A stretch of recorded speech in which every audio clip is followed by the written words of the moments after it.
This is Orson Welles, speaking from London.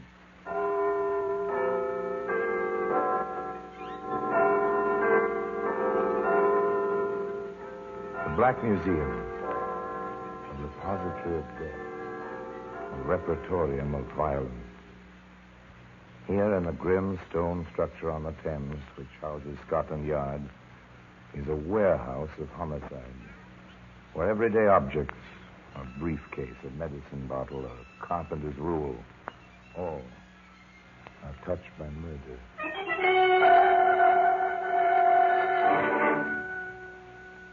Now, this old-fashioned trunk, it's a familiar object, brass-bound, well-made in its previous generation kind of way.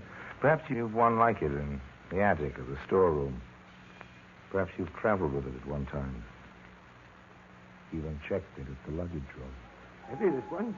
A little, I suppose. There you are, sir. Your receipt. We'll watch over your trunk, sir. Nothing to worry about. Yes, I'm sure you will. Well, today, that trunk can be found in the Black Museum.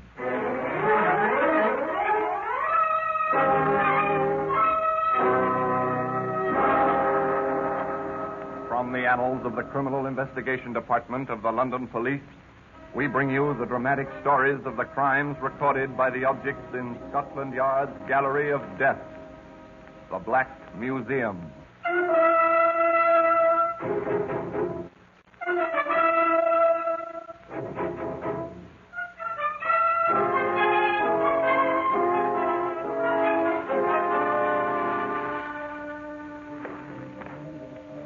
Here we are, the Black Museum. Scotland Yard's mausoleum of murder.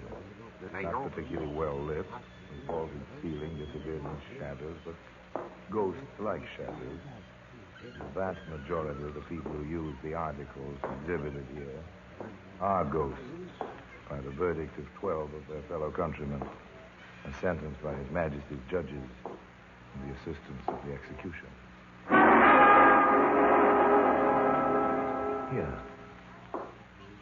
Here lies death.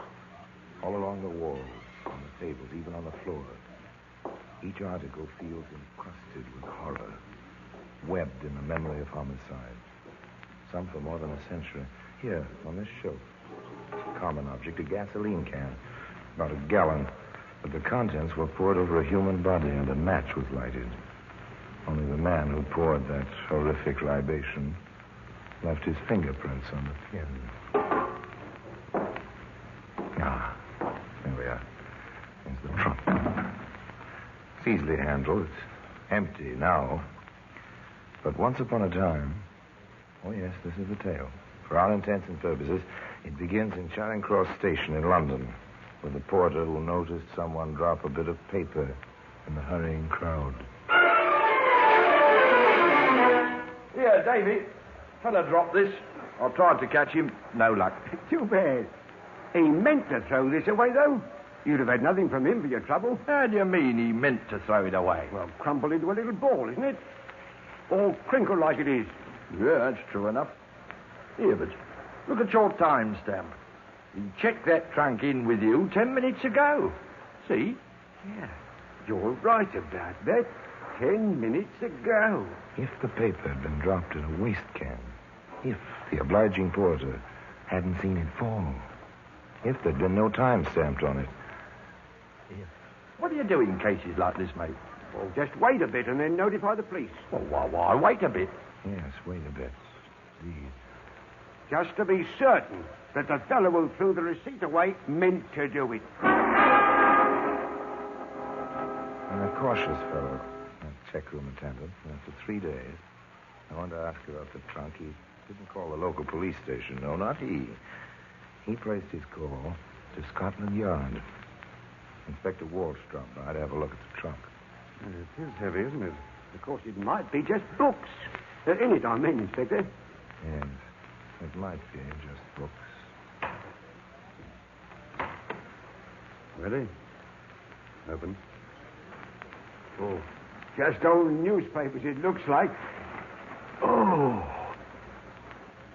Sorry to startle you. A dissected body isn't a very pretty sight when you're not used to it.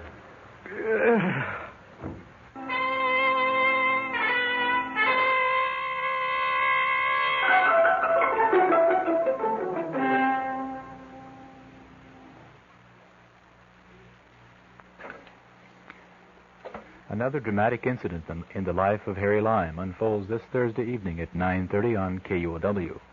Orson Welles stars as the adventurous rogue Harry Lime in each exciting episode of the series. For suspense and drama, join us Thursday evenings at 9:30 for The Lives of Harry Lime.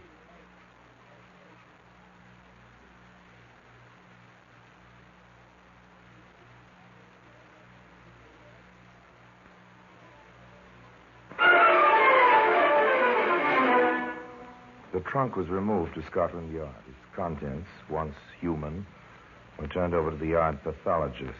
The remainder of the contents were left in the possession of Inspector Walsh. We're in for it, Sergeant. Again. Body, unidentified. Trunk, unidentified. Owner, unidentified. Well, at least we have a few items to start with this time, sir. Yes, of course. Some old newspapers, torn, stained, and so on. An old smock, stained in the same way. Some scraps of clothing. And the trunk. Well, where do we begin, sir? Save the papers, have the clothing laundered after the stains have been analyzed, then check the laundry marks. On the trunk itself, write up a description of it. Then start the local police into every second-hand dealer, luggage shop, and pawn shop in London. Someone, somewhere, may remember it. After all, it is a trifle large, you know, and it had to be brought to the station. Circulate the description through all the means of transportation. Taxicabs, buses, vans, you know, Sergeant. Routine, we've been through all this before. Routine. Start with a few scraps of clothing, some poor human flesh, a brass-bound trunk. Cast the nets. See what it catches. Throw out the lines, see where they lead. One line led to a second-hand dealer in Brixton. I remembered it as soon as I saw the write-up, Inspector. Picked it up in an odd lot some time ago. Good of you to come in, sir. You're certain it's the same trunk you sold? Yes, sir. Funny about that label, though. Oh? Yes, sir. That's a fresh label. The one I saw, and it was old. Dirty. Oh. F. Matson, St. Leonard's. Let's see now.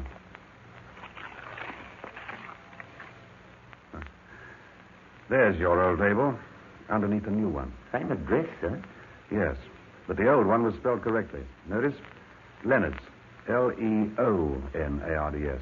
The new one is Leonard's. Lenards. No O. Stands to reason the fellow who bought it didn't live in St. Leonard's. He'd know how to spell it if he lived there. Now, that's probably correct. Remember what he looked like? The fellow who bought it? Husky, rather. Well-dressed. Very blondish. Straw hair, blue eyes. Almost white eyebrows. I noticed particularly his eyebrows. I knew a girl once with eyebrows like that. Very whitish. Interesting. Yes, interesting. Description of a man. But the man who killed the woman in the trunk? That was one of many questions. Among them, of course, who was the woman in the trunk? We've traced the laundry marks on the clothing, Inspector. Family named Hilton in Shepherd's Bush. Mrs. Hilton came to Scotland Yard.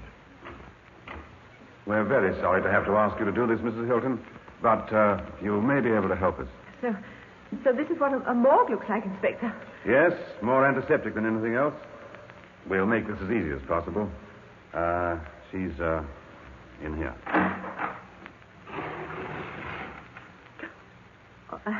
All right. Yes, I know. I knew her. All right, Sergeant.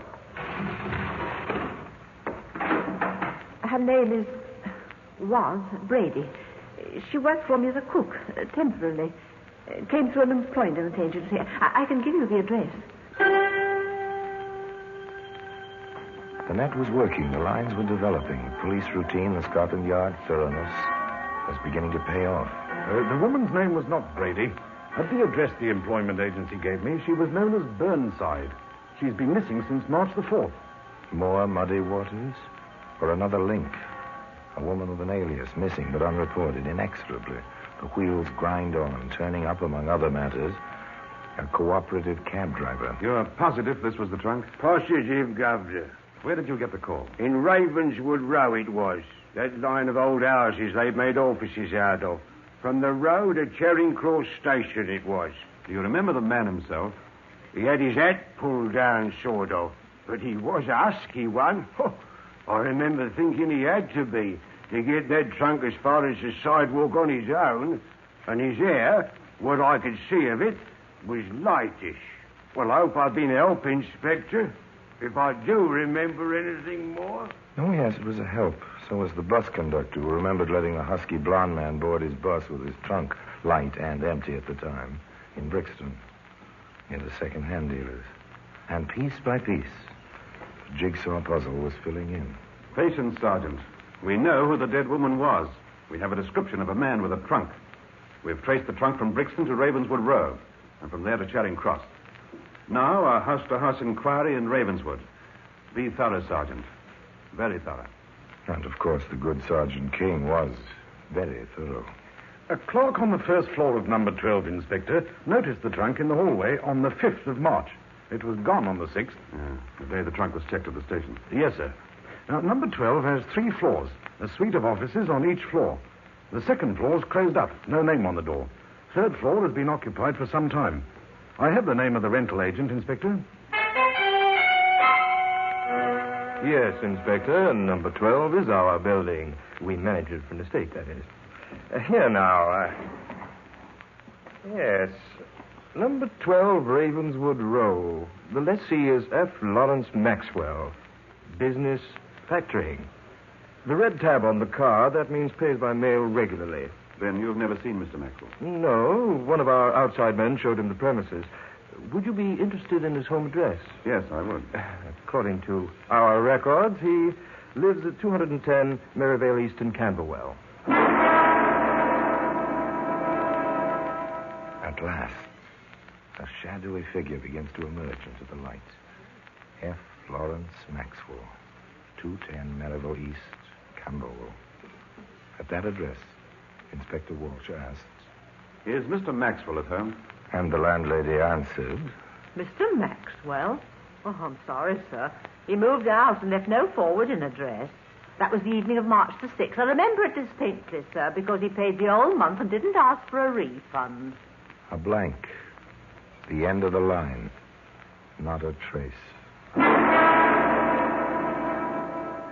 But don't forget, that brass-bound trunk is today one of the star exhibits in the Black Museum.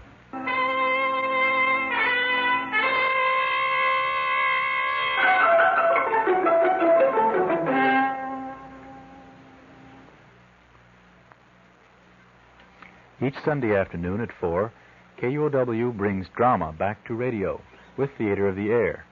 Each week...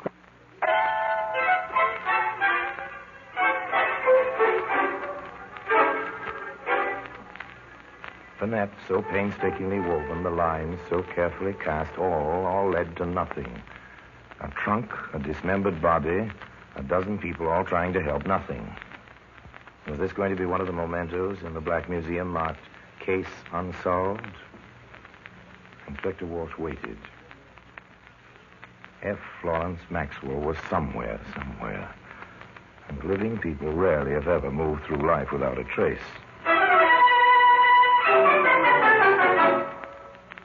My, you gentlemen came all the way from Camberwell in a hurry. We went through a red light or two, I dare say. Didn't we, Sergeant? We did that, sir. This letter you telephoned about, ma'am. Right here, Inspector. Kept it careful. Always try to help the authorities when I can. Yes, sir. Ah. From the post office. Do we open it, sir? I think we do.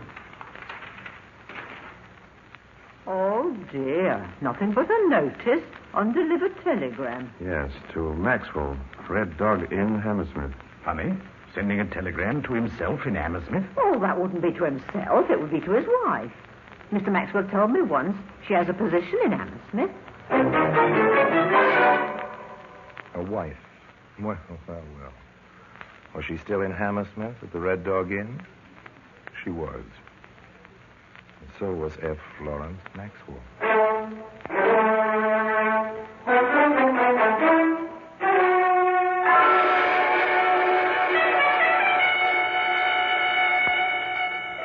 I'd be glad to help in any way I can, Inspector. Any further details of your movements on March the 6th? To the best of your recollection, that is. No, I'm sorry. I may have left out a detail or two. It was a sudden decision. I mean, to give up the office. The business fell off to the point where an office was a needless expense. As I rented on a month-to-month basis, well, I just gave it up. I do remember noticing the old trunk in the hallway, though. Quite a museum piece with all the brass trimmings, as I remember it. Well, most cooperative gentlemen, most helpful, is F. Lawrence Maxwell. He even saw the trunk in the hallway. But on the inspector's next line of questioning, Mr. Maxwell was not quite so helpful. No, I'm sorry, Inspector. I've never known a woman named Burnside in my life. Nor Brady, for that matter. Any other name? Beginning with B, perhaps? Let me see. No, nary one. Well, you've been very helpful, Mr. Maxwell. Nothing like the truth to prove innocence, is there? With that in mind, I wonder if you'd stretch your cooperation a bit further. Anything I can do. We have 2 witnesses who saw the man with the trunk closely enough to attempt identification. Both of them described a man of your coloring. I wonder if you'd let him have a look at you. Well, I'd rather not be identified by mistake, Inspector. I understand that. Isn't it usual to have several men of similar appearance present? I mean, I've seen such things in the cinema. Of course. In view of your willingness to assist us, we'll be glad to oblige you on that score.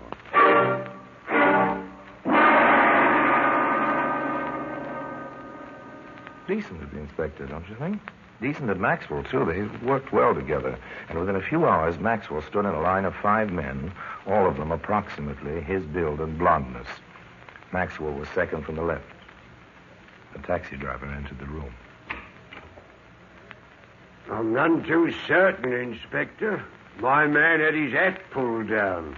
If it were any of these, I'd say he was the middle one, sir. Then the second-hand dealer entered the room. I wouldn't want to make trouble for the wrong man, Inspector. Of course not. Now look him over carefully now. I'd say, yes, the fellow on the extreme right.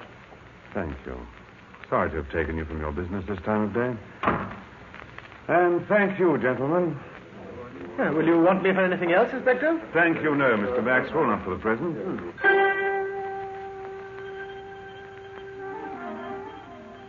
Another blank. Nothing. No one to place F. Lawrence Maxwell anywhere near that trunk, or its contents beyond the casual contact he himself admitted. Mr. Maxwell went back to Hammersmith. Inspector Walsh went back to work. Sergeant, I want that trunk cleaned out thoroughly now. Piece those torn newspapers together. Have the smock the head was wrapped in given to the laboratory for every possible test. There's got to be something somewhere. Nothing out of the ordinary in the newspapers, Inspector.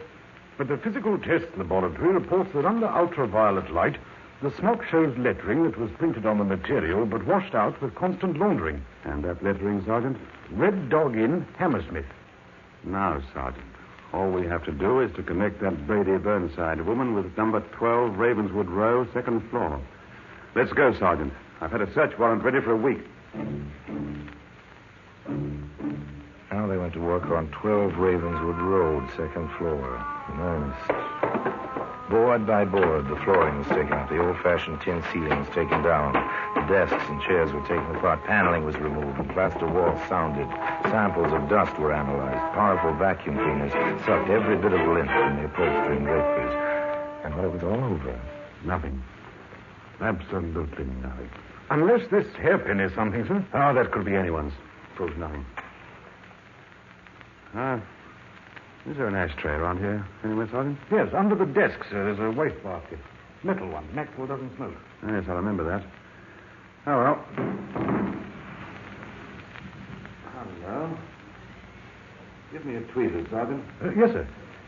You found something, sir? Interesting. Maxwell doesn't smoke. So we find an unused match caught in the corner of his wastebasket, with a red-brown stain on one end of it. yes, of course it was blood. And the same type as the victims.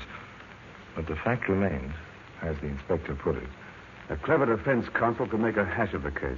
Millions of people right in London have this blood type, and we still haven't established any contact whatsoever between Maxwell and the woman. a jigsaw puzzle. All of it save the key piece. Inspector Walsh made a decision the next morning, quite early, in Hammersmith. All right, Mr. Maxwell. I'm sorry to disturb you this early. Oh, you, Sergeant. Yes, sir. There have been developments. We need you at the yard. Developments? What kind? Sorry, sir. I've not been told. Now, if you'll get dressed and come along, sir, I have a car waiting. It's early, I know, sir, but we don't keep regular hours at the yard. They don't keep hours, but they kept Maxwell waiting in the quiet anteroom outside Inspector Walsh's office. For an hour and a half, Maxwell cooled his heels while detectives passed him by, went into and came out of the inspector's office. At long last, Sergeant King came to the door. All right, Mr. Maxwell. The inspector will see you now. And about time, I say. Ah, good morning, Mr. Maxwell. Sorry to have kept you waiting after rousing you so early. All right, Sergeant, you can leave us together. Yes, sir. Sit down, Mr. Maxwell. Yes, so without further ado, I'd like some explanation about all this. You said you were through with me. We were, but there have been developments, new clues, all that sort of thing. No? We thought you'd be interested. Oh, excuse me a moment, won't you? Yes? You pushed the buzzer, Inspector. I asked the desk man to ring through. Yes, sir. I'll be right up. At once, sir. Superintendent Bivens wants you, Mr. Maxwell. I won't be long. Don't try to get out through that window. The view is good, but there's a 60-foot drop to the river. Be back in a bit. I must say, Inspector, this is all rather... Time ticked away, marked by the clock on the office wall. And F. Lawrence Maxwell was alone. Alone with 1,000 unanswered questions. And his own fears.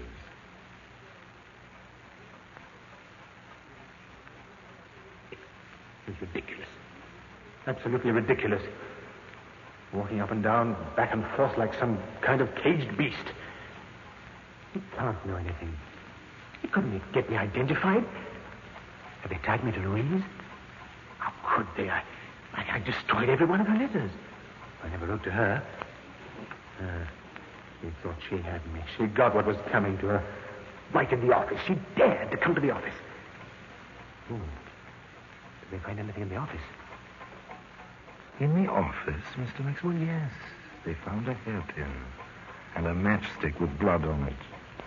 But you don't know that, do you? You haven't been told. What could they find in the office? When I took her to pieces, I did it in the trunk. They can't have anything. Okay, there must be something.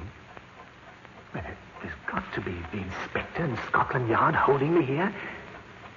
I deny everything. It looks bad. Very bad. Oh, I've been here. Where's the clock? Yes, almost a half hour. I'll have a story. That's it. I'll have a story. I'll be ready for it. I'll have a story. Now you've done it, Mr. Maxwell. So you have a story, will you? It better be good, Mr. Maxwell. It better be good. Well, Mr. Maxwell, I'm back. Inspector! Yes? I want to tell you, sir, I've been holding back. I knew Mrs. Burnside. I see. You knew her? Yes, quite well. How doesn't matter. She tried to blackmail me, you see. She came to my office. When I refused to pay her 1 shilling, she flew at me. I hit her and, well, she fell. Where did you hit her? The left side of her face. She fell and struck her head. When I bent over her, she was dead. So I left her there. I came back. I must have been crazy, expecting a dead woman to get up and walk. I was scared, you see. I bought the trunk. Well, you know the rest. Very well, Mr. Maxwell. You're taken in charge for murder.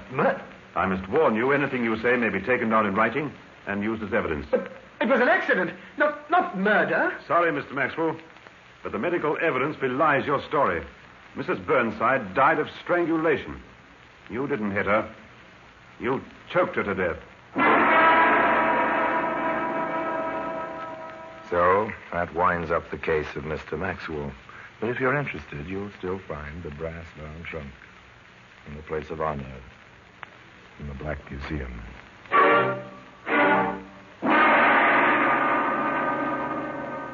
Orson Welles will be back with you in just a moment.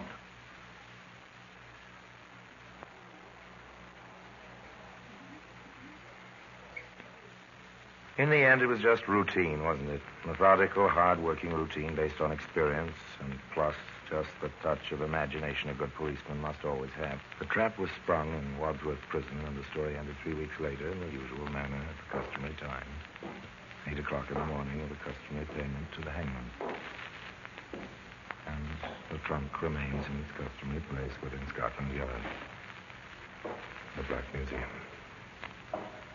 And I remain, as always, obediently yours.